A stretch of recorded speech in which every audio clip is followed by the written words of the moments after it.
যত দ্রুত সম্ভব বাংলাদেশে নির্বাচন হবে বলে ওয়াশিংটনকে আশ্বস্ত করেছে ঢাকা। বৃহস্পতিবার বিকেলে মন্ত্রণালয়ের সাপ্তাহিক ব্রিফিংয়ে একথা জানান পররাষ্ট্র উপদেষ্টা। প্রধান উপদেষ্টা ও মার্কিন পররাষ্ট্রমন্ত্রীর ফোনালাপ প্রসঙ্গে তিনি বলেন, সংস্কার কাজে সমর্থন অব্যাহত রাখার কথাও বলেছে যুক্তরাষ্ট্র। বাংলাদেশ আলোচনার মাধ্যমে ভারতের সঙ্গে অভিন্ন নদীর পানি বণ্টন ইস্যুর সমাধান চায় জানিয়ে তিনি বলেন, এ নিয়ে টালবাহানা কাম্য নয়। যুক্তরাষ্ট্রের পররাষ্ট্রমন্ত্রী মার্কো রুবিরো সোমবার সন্ধ্যায় প্রধান উপদেষ্টা অধ্যাপক মোহাম্মদ ইউনূসের সঙ্গে ফোনে প্রায় 15 মিনিট কথা বলেন। এ সময় নির্বাচন সংস্কার সহ নানা ইস্যুতে আলোচনা হয়। বৃহস্পতিবার সাপ্তাহিক ব্রিফিংয়ে পররাষ্ট্র উপদেষ্টা বলেন, দ্রুতই নির্বাচন হবে বলে আশাবাদী দুপক্ষের কথাবার্তা হচ্ছে খুব আন্তরিক পরিবেশে। তার মাঝে এই কথাগুলি উঠে এসেছে আর কি, যে নির্বাচন সম্বন্ধে তারা জিজ্ঞেস করেছে এবং তারা এর ব্যাপারেও আমাদের যে সংস্কার কার্যক্রম চলছে ব্যাপারেও তাদের সমর্থনের কথা ব্যক্ত করেছে। তখন তাদেরকে জানানো হয়েছে যে আসলে যথাশীঘ্র সম্ভব নির্বাচন করা হবে। বাংলাদেশের জাতিসংঘের মানবাধিকার কার্যালয় প্রসঙ্গে তিনি বলেন, এটি এখনো খসড়া পর্যায়ে রয়েছে। উপদেষ্টা পরিষদে অনুমোদিত প্রস্তাব জাতিসংঘকে পাঠানো হয়েছে। নানা ধাপে আলোচনার পর এ বিষয়ে চূড়ান্ত সিদ্ধান্ত হবে। খসড়া আদান প্রদান শেষ হওয়ার পরে যখন একটা সম্পূর্ণ এগ্রিড ড্রাফটে আসবে, যেটাতে একটি শব্দ পরিবর্তন করতে হবে, তখন আমরা শুরু করবো। তখন আপনাদেরকে আমি ডিটেলস বলতে পারবো। সেই পরিবর্তনগুলি তারা যদি গ্রহণ করে তাহলে একটু তাড়াতাড়ি হবে। যদি তারা গ্রহণ না করে, তারা যদি আবার বলে যে না এটা পরিবর্তন করুন, আমরা তখন দেখবো যে সেটা পরিবর্তন করা যাবে না। আমাদেরও সময় নির্দিষ্ট করা আছে। তারপরে যদি সরকার পরবর্তী পর্যায়ে সরকার যদি মনে করে যে এটা কার্যকর হচ্ছে এবং থাকা উচিত আরও বেশি সময়, তাহলে থাকবে, না হলে থাকবে না। গঙ্গা বা তিস্তা চুক্তি নিয়ে আলোচনায় গত 30 বছর ভারত কোনো ইতিবাচক সাড়া দেয়নি মন্তব্য করেন তৌহিদ হোসেন। বলেন, অভিন্ন নদীর পানি বণ্টন নিয়ে কোনো বাহানা কাম্য নয়। কাজে এখানে টালবাহানার কোনো ব্যাপার নেই। ব্যাপারটা হলো দ্বিপাক্ষিকভাবে এটাকে সমাধানের চেষ্টা করতে হবে। আমরা চেষ্টা করে যাব, কতটুকু সাফল্য অর্জন করবো সেটা আমরা জানি না। উপদেষ্টা জানান, মালয়েশিয়ায় জঙ্গি সন্দেহে গ্রেফতার বাংলাদেশিদের তথ্য চেয়েছে ঢাকা। যাদের দেশে ফেরত পাঠানো হবে তাদের বিরুদ্ধে অভিযোগ যাচাই বাছাই করবে স্বরাষ্ট্র মন্ত্রণালয়। নাফিজাতুল্লাহ, ইন্ডিপেন্ডেন্ট নিউজ, ঢাকা। যে সংবিধান মানবাধিকার রক্ষা করতে পারেনি সেটি জনগণের নয় বলে মন্তব্য করেছেন এনসিপি আহ্বায়ক নাহিদ ইসলাম। বৃহস্পতিবার সন্ধ্যায় পঞ্চগড় শহরের চৌরঙ্গি মোড়ের পথসভায় তিনি একথা বলেন। নাহিদ ইসলাম বলেন, নির্বাচনের আগে নতুন সংবিধান, জুলাই গণঅভ্যুত্থানের বিচার ও রাষ্ট্রের মৌলিক সংস্কার করতে হবে। জুলাই পদযাত্রার তৃতীয় দিন বৃহস্পতিবার বিকেলে নীলফামারী থেকে পঞ্চগড়ে আসে জাতীয় নাগরিক পার্টির নেতাকর্মীরা। এ উপলক্ষে জেলার চৌরাঙ্গি মোড় এলাকা সাজানো হয় ব্যানার ফেস্টুনে। পথসভায় নাহিদ ইসলাম বলেন, নির্বাচিত সরকার চাই, তবে অবশ্যই মৌলিক সংস্কারের মাধ্যমে নির্বাচনের দিকে এগুতে হবে। আর গণ অভ্যুত্থানে যারা মানুষ হত্যা করেছে আগে তাদের বিচারের আওতায় আনতে হবে। আমরা বলেছি একটি নতুন সংবিধান এবং এই জুলাই গণঅভ্যুত্থানের বিচার এবং রাষ্ট্রের মৌলিক সংস্কারের মধ্য দিয়ে আমরা বাংলাদেশের গণতন্ত্র নিশ্চিত করব। ততক্ষণ পর্যন্ত আমাদের সাথে থাকুন, আমাদেরকে সমর্থন দিন। এ সময় নির্বাচন প্রসঙ্গে এনসিপির দক্ষিণাঞ্চলের মুখ্য সংগঠক হাসনাত আব্দুল্লাহ বলেন, যে পুলিশ দিয়ে মধ্যরাতে নির্বাচন হয়েছিল সেই প্রশাসন ও পুলিশকে সংস্কার করা না পর্যন্ত নির্বাচনে যাবে না এনসিপি।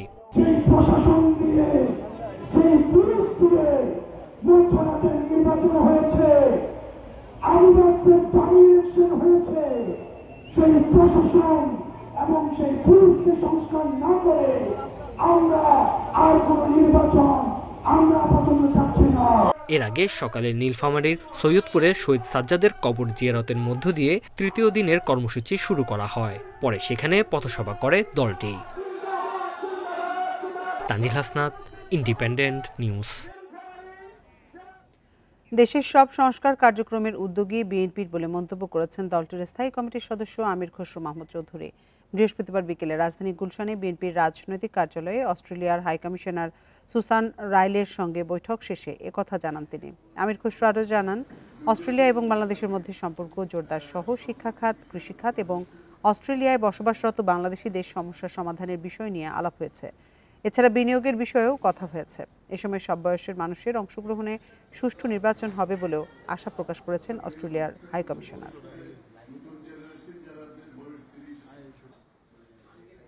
বাংলাদেশের সব সংস্কারের উদ্যোক্তা হচ্ছে বিএনপি।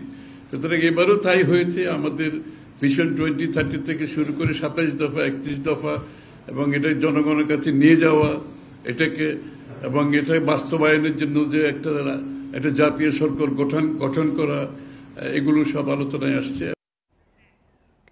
পিআর পদ্ধতি নির্বাচন আওয়ামী লীগকে পুনর্বাসনের অন্যতম কৌশল বলে মন্তব্য করেছেন বিএনপির স্থায়ী কমিটির সদস্য ইকবাল হাসান মাহমুদ টুকু। বলেন, শেখ হাসিনা যেমন উন্নয়নের নামে ক্ষমতায় টিকেছিল, তেমনি এখন কিছু দল সংস্কারের নামে রাজনীতি করতে চায়। বৃহস্পতিবার সন্ধ্যায় দলের গুলশান কার্যালয়ে জুলাই গণঅভ্যুত্থানের হতাহতদের পরিবারকে সহায়তা অনুষ্ঠানে এসব মন্তব্য করেন তিনি।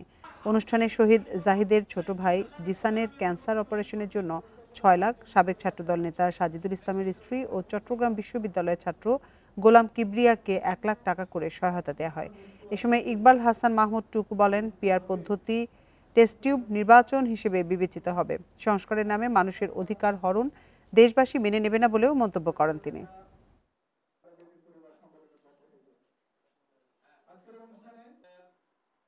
এটা হইতেছে যে পিআর সিস্টেম হলো যে সোজা কথায় ওই যে বানরের পিঠা ভাগের মতো, যাতে ঘোলা পানিতে আওয়ামী লীগ যাতে আবার অবতীর্ণ হইতে পারে। আওয়ামী লীগ তো মরে যায় নাই, সাময়িক নিষিদ্ধ করা হয়েছে। আওয়ামী লীগের ভোটও মরে যায় নাই। এই ঘোলা পানিতে স্বীকার করতে যে আবার আওয়ামী লীগকে আনার ব্যবস্থা করতেছে।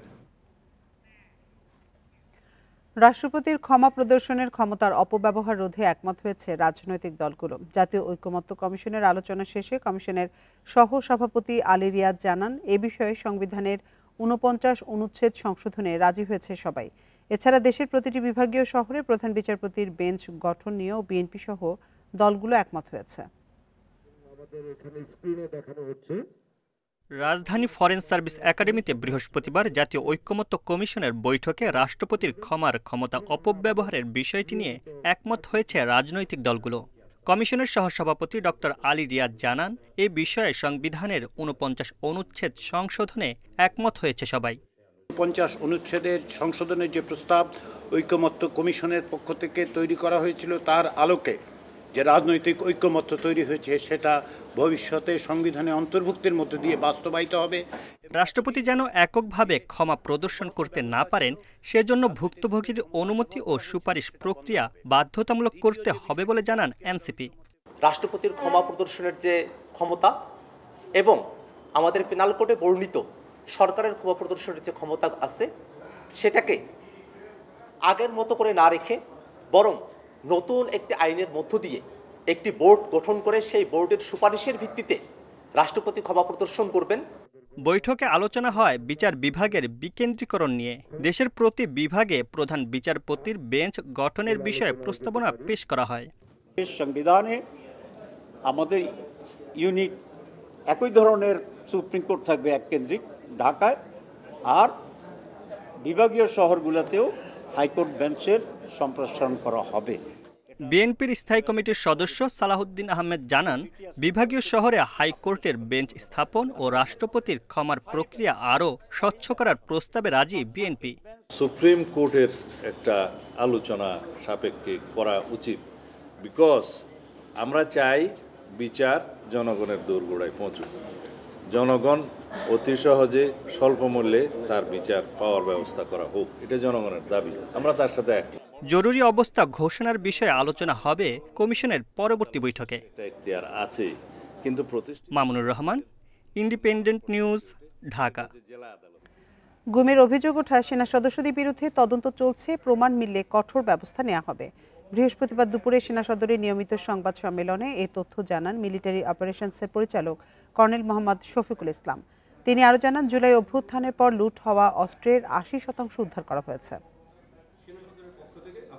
বৃহস্পতিবার দুপুরে সেনানিবাসে এক সংবাদ সম্মেলনে দেশের সার্বিক নিরাপত্তা পরিস্থিতি, মব সন্ত্রাস, কেএনএ কার্যক্রম সহ নানা বিষয়ে সেনাবাহিনীর অবস্থান তুলে ধরা হয়।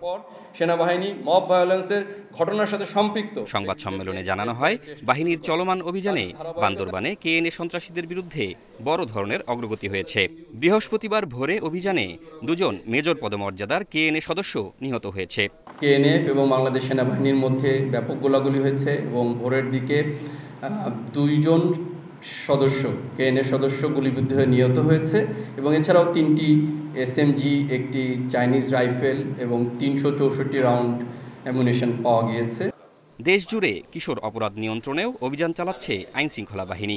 গত এক মাসেই 56 জন কিশোর গ্যাং সদস্যকে গ্রেপ্তার করা হয়েছে বিভিন্ন জেলায়। সেই সাথে সেনা সদস্যদের বিরুদ্ধে ওঠা গুম অপহরণের অভিযোগ খতিয়ে দেখা হচ্ছে।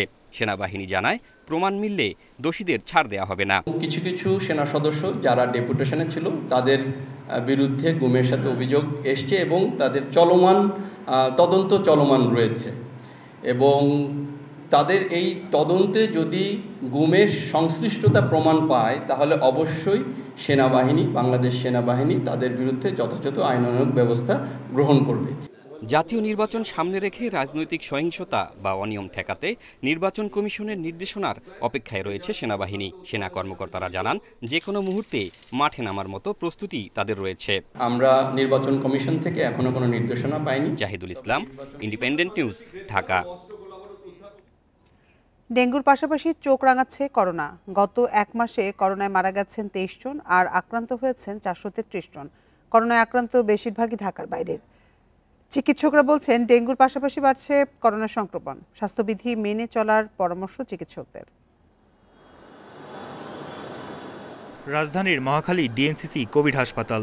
করোনার পাশাপাশি এই হাসপাতালে রয়েছে ডেঙ্গু রোগীও। গত এক মাসে ডেঙ্গুতে আক্রান্ত হয়েছেন 6500-এর বেশি মানুষ আর মারা গেছেন 22 জন। ডেঙ্গুতে ঢাকায় আক্রান্তের চেয়ে বাইরের রোগীর সংখ্যাই বেশি। বিভিন্ন জেলা থেকে ঢাকায় আসছেন চিকিৎসা নিতে। এক মাসের ব্যবধানে এই হাসপাতালে ডেঙ্গুতে আক্রান্ত হয়ে ভর্তি হয়েছেন 100 জনের বেশি। ব্যথার পরের থেকে আবার ফিরে জ্বর, আস্তে আস্তে খালি জ্বর বাড়ে। প্লেটলেট 47,000 চলে যাওয়ায় আমারে মানিকগঞ্জ থেকে 2টা হসপিটাল থেকে সদর এবং মুন্নু থেকে আমারে বলে যে ডিএনসিসিতে ভর্তি হওয়ার জন্য। সাথে সাথে অ্যাম্বুলেন্স নিয়ে রাত 9টার দিকে এখানে এসে ভর্তি হয়ে আমি। ফার্মেসি থেকে বললো যে 3 দিন হইলে আপনি টেস্ট করাইয়েন। তারপর তেজগাঁও স্বাস্থ্য কমপ্লেক্সে গিয়ে টেস্ট করাইলাম। পরে একদিন পর সকালে রিপোর্ট আনতে গেলাম, দেখে ডেঙ্গু পজিটিভ আসছে। ডেঙ্গিটা প্রতি বছর আসে জুলাইয়ের পর থেকে, জুলাইয়ের মাঝামাঝি বা তারপর, কিন্তু এবার কিন্তু একেবারে মিড জুন থেকে স্টার্ট হয়েছে এবং সংখ্যাটা কিন্তু ক্রমান্বয়ে বৃদ্ধি পাচ্ছে। এটা কিন্তু ভেরি মাচ অ্যালার্মিং। করোনায় আক্রান্ত রোগীও ভর্তি এই হাসপাতালে। কুমিল্লা, গাইবান্ধা, ময়মনসিংহ থেকেও উন্নত চিকিৎসার জন্য রোগীরা এসেছেন। অক্সিজেন সাপোর্ট লাগছে বেশিরভাগ রোগীরই।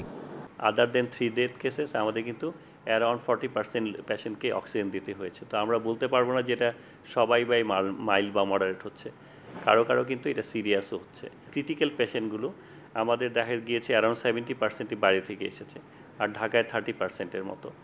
এবছর করোনায় আক্রান্ত 616 জনের মধ্যে এক মাসেই শনাক্ত হয়েছে 433 জনের আর মারা গেছেন 23 জন।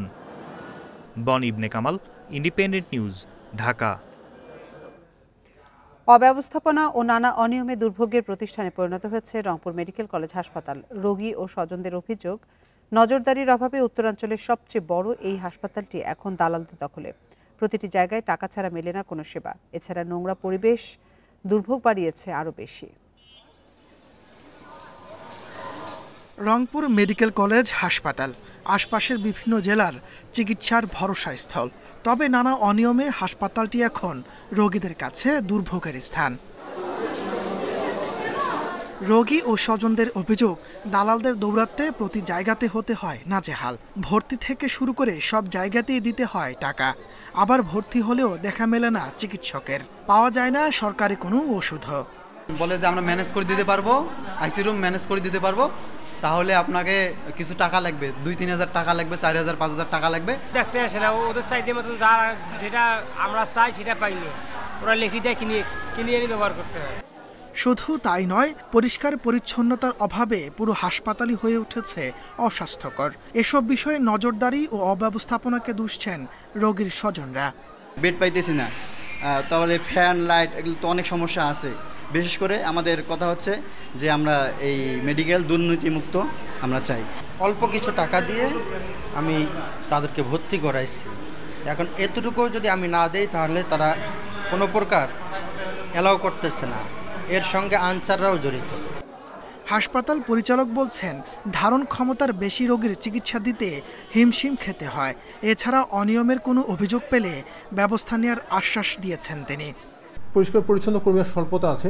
আমাদের সরকারি এবং আউটসোর্সিং দুইটা মিলে আমাদের যেই পরিমাণ পরিচ্ছন্ন কর্মী আছে সেটা হলো আসলে প্রয়োজনের তুলনায় খুবই কম। যে অনেক ক্ষেত্রে হয়তো বা কোনো এক শ্রেণী কিছু সুযোগ সুবিধা নেওয়ার চেষ্টা করে। আপনি বললেন যেহেতু আমি ব্যাপারটা দেখব যে যদি কি এরকম থাকে যে এখানে মধ্যস্থতা করছে টাকার বিনিময়, সেটা আমি অবশ্যই দেখে আমি যথেষ্ট ব্যবস্থা নিব। 1000 শয্যার রংপুর মেডিকেলে গড়ে রোগী ভর্তি থাকে 2500-এর বেশি।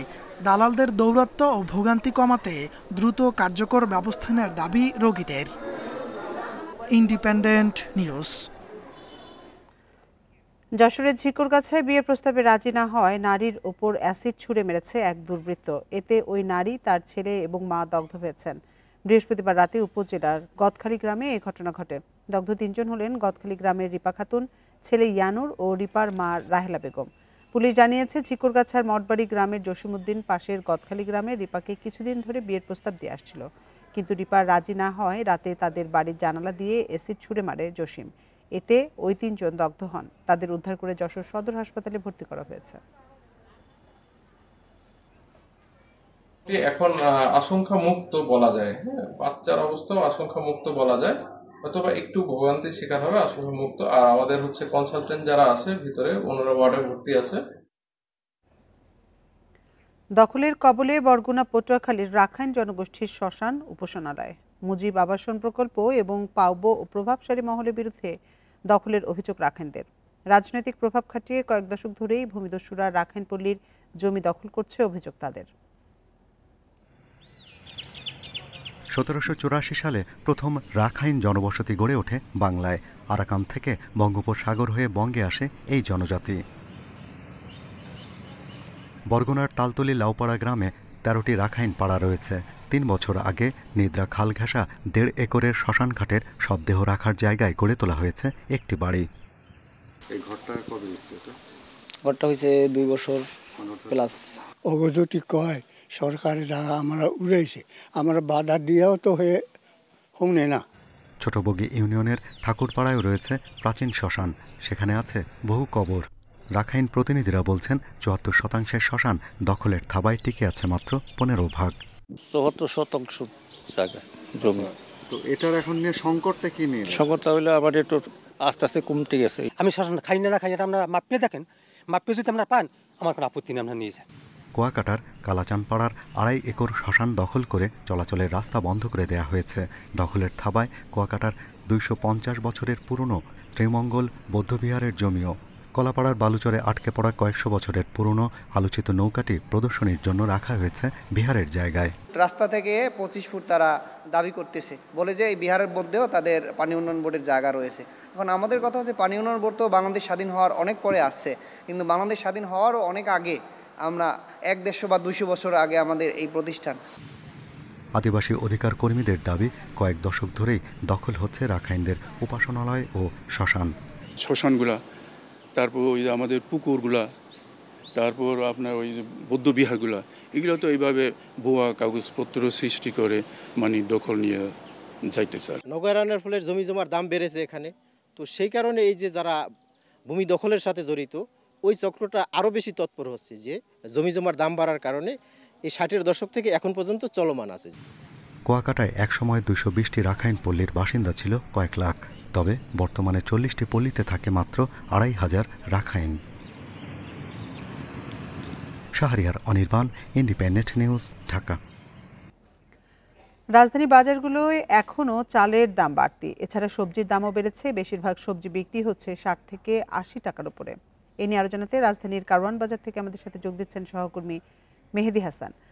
মেহেদি, আপনি তো কারওয়ান বাজারে আছেন, আজকে সাপ্তাহিক ছুটির দিন, বাজারের পরিস্থিতি কেমন দেখছেন? সবজির দাম কেমন এবং ক্রেতা বিক্রেতারা কি বলছেন সব মিলিয়ে?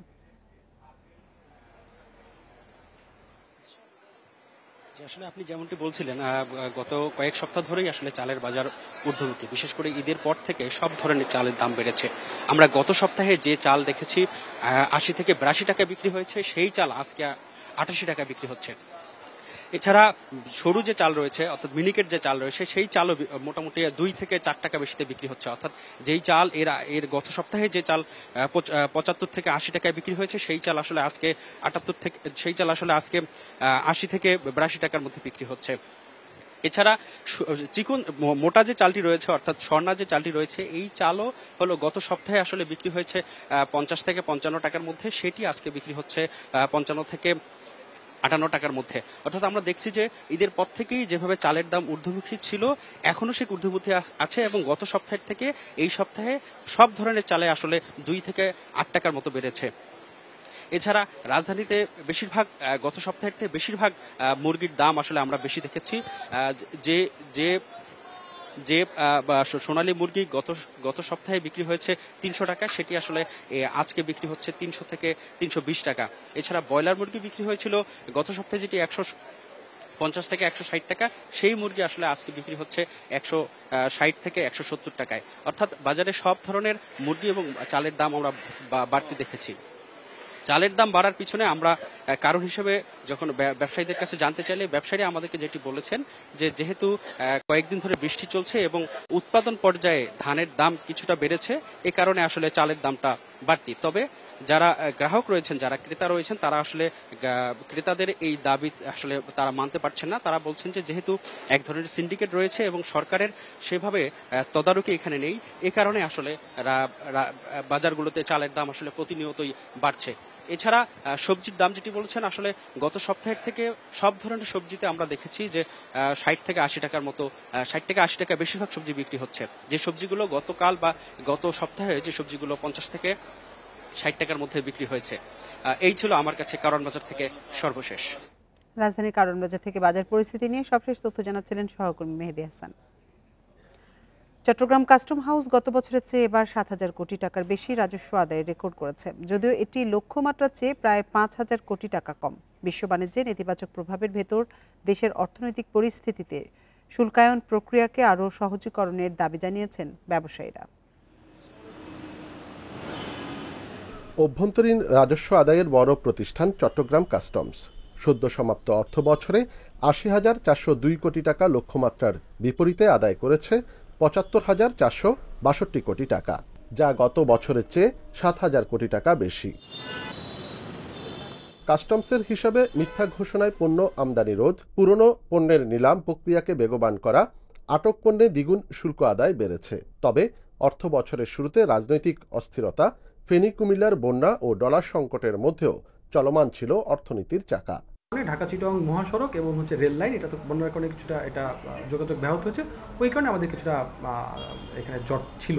ডলারের একটি ইস্যু তো আছেই। সেকেন্ড হচ্ছে গিয়ে আপনার বিভিন্ন পরিস্থিতির কারণে, দেশের অভ্যন্তরীণ পরিস্থিতির কারণে ব্যাংক কিছুদিন বন্ধ ছিল। সো এলসি যদি আপনার ওপেন না হয়, সেক্ষেত্রে তো এটা আমদানির পরিমাণটা কমে আসবেই। ব্যবসায়ীরা বলছেন, রাজস্ব আদায়ে স্বয়ংক্রিয় ব্যবস্থার কথা বলা হলেও এখনো পর্যন্ত টেবিলে ঘুরে শুল্কায়ন করতে হয় তাদের। এছাড়া সার্ভার ত্রুটি কিংবা ধীরগতির ঘটনাও ঘটে হরহামেশা। এর মাঝেও রাজস্ব বৃদ্ধিকে ইতিবাচক বলছেন তারা। I congratulate for those improvements, but I think improvement industry স্ট্যান্ডার্ডের সাথে অথবা ইন্ডাস্ট্রি রিকোয়ারমেন্টের সাথে মিট আপ করা উচিত। আমরা যারা কাস্টমসের সহযোগী প্রতিষ্ঠান, আমরা উভয়ই আমরা কাজ করছি, সুতরাং কাস্টমসের বড় সাফল্য আমরা দেখতে পাচ্ছি, আগামীতে আরও বড় সাফল্য দেখবেন। 2024-25 অর্থ বছরের শেষে কাস্টমস কর্মকর্তাদের কর্মবিরতি না হলে রাজস্ব আদায় আরও বাড়ত বলে জানিয়েছে সংশ্লিষ্টরা। অনুপম শীল, ইন্ডিপেন্ডেন্ট নিউজ, চট্টগ্রাম। পাক ভারত উপমহাদেশের মানুষ বিক্রি, আত্মবিক্রি ও দাস খাতে নিবন্ধিত দলিল উদ্ধার হয়েছে, যা কয়েকশো বছরের পুরনো, বৈচিত্র্যপূর্ণ ও কালের সাক্ষী। 1778 সালে কলকাতায় ছাপাখানা চালু হওয়ার আগে ও পরের পুরনো বাংলায় লেখা এসব দলিলের পাণ্ডুলিপি সংরক্ষণের উদ্যোগ নিয়েছে সরকার। 35 বছরের মসমাত ও তার 9 বছরের কন্যা শিশু উম্বরাকে দাস হিসেবে 40 রুপিতে শ্রী সদারাম সম্মোহনের কাছে বিক্রি করেন শ্রী ভবানী নারায়ণ পাল। 1801 সালের এই কবলা দলিলের সাক্ষী 3 জন। 1999 সালে এমফিল গবেষক ডক্টর মোস্তফা আহাদ তালুকদারকে দলিলটির কপি দেন বগুড়ার তৎকালীন জেলা রেজিস্ট্রার ওসমান গনি। 9 বছরের দৌলতকে 8 টাকায় গোলাম হিসেবে বিক্রি করেন জমিয়ত খান হাওলাদার। বেচা কেনার দলিলটি সম্পাদন হয় 1764 সালের 20 নভেম্বর। সাংবাদিক SM ইমামের উদ্ধার করা দাসখত সংক্রান্ত আরও 2টি দলিল হাতে পান কুমিল্লা কোর্টের আইনজীবী ইসহাক সিদ্দিকী। প্রথম দাসখতে উল্লেখ আছে, দেনার দায়ে 25 বছরের শেখ বিয়ানি নিজেকে ফয়েজউল্লাহর কাছে বিক্রি করেন 40 কাহান করিতে। দ্বিতীয় দাসখত পত্রে দেখা যায় শ্রী অনুপ রাম তার নিজ দাস শ্রী সানাই দাস ভিত্ত ও তার মা মসমত উরিদাসীকে খোরপোশ দিতে ব্যর্থ হয়। তারা 28 টাকায় বিনোদরাম ও সোনারামের কাছে আত্মবিক্রি হন। পূর্বে পাঠোদ্ধার করা এরকম আরও কিছু দলিলের উল্লেখ আছে এই আইনজীবীর লেখা বাংলাদেশের দাসতন্ত্র ইতিহাস গ্রন্থে। আর্যরা শুরু করেছেন ভারতীয় উপমহাদেশে যখন প্রবেশ করলেন, অনুপ্রবেশ করেছেন, তখনই এদেশের মানুষকে, ভারত উপমহাদেশের মানুষকে দাস আখ্যা দিয়ে অনুপ্রবেশ করেছিল।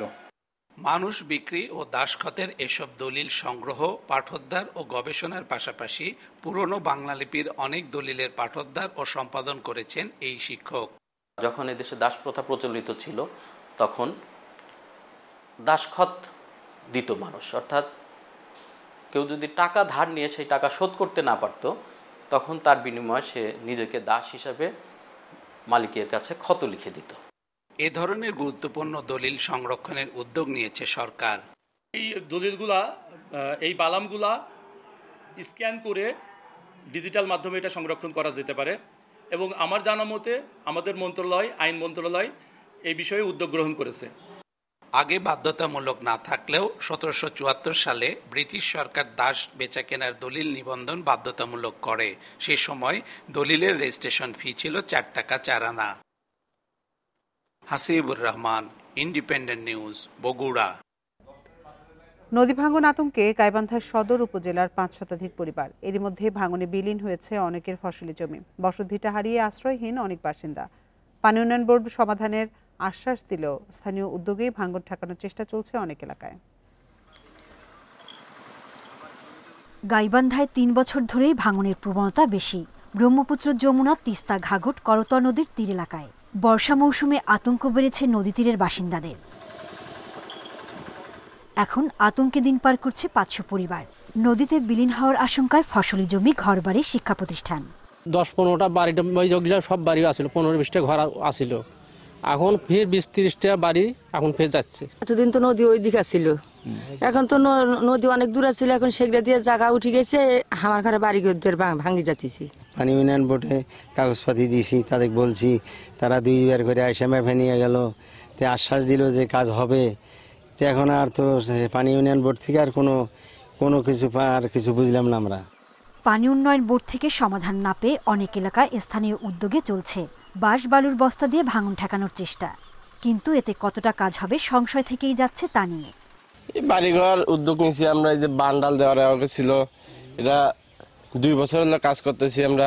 ভাঙনটা আমরা বহুদিন থেকে চেষ্টা করেছি, আরো 2বার বান্ডাল দিছি, দেওয়ার পরে সে বাঁশগুলো তো নষ্ট হয়ে গেছে, আবার বাঁশ কিনছি, কিনে এলে বান্ডালগুলো দিছি, মানে কামনা গেছেন বহু টাকা খরচ হয়ে গেছে। ভাঙনের হুমকিতে থাকা 35 কিলোমিটার এলাকা সংস্কার করা হয়েছে। অসমাপ্ত 22 কিলোমিটার সংস্কারে এরই মধ্যে পদক্ষেপ নেওয়া হয়। ডিপিপিগুলো আছে, এগুলো অনুমোদন এবং বাস্তবায়িত হলে যমুনা কেন্দ্রিক যে সুন্দরগঞ্জ এবং সদর উপজেলায় প্রস্তাবিত প্রকল্পের যে আমরা নদী ভাঙন এলাকাগুলো চিহ্নিত করেছি, সেগুলো সম্পূর্ণ নদী ভাঙনের ঝুঁকিমুক্ত হবে। 3 বছরে গাইবান্ধার 4 উপজেলার নদী তীরের অর্ধশত শিক্ষা প্রতিষ্ঠান এবং 15,000 পরিবারের বাড়িঘর বিলীন হয়েছে। Independent news.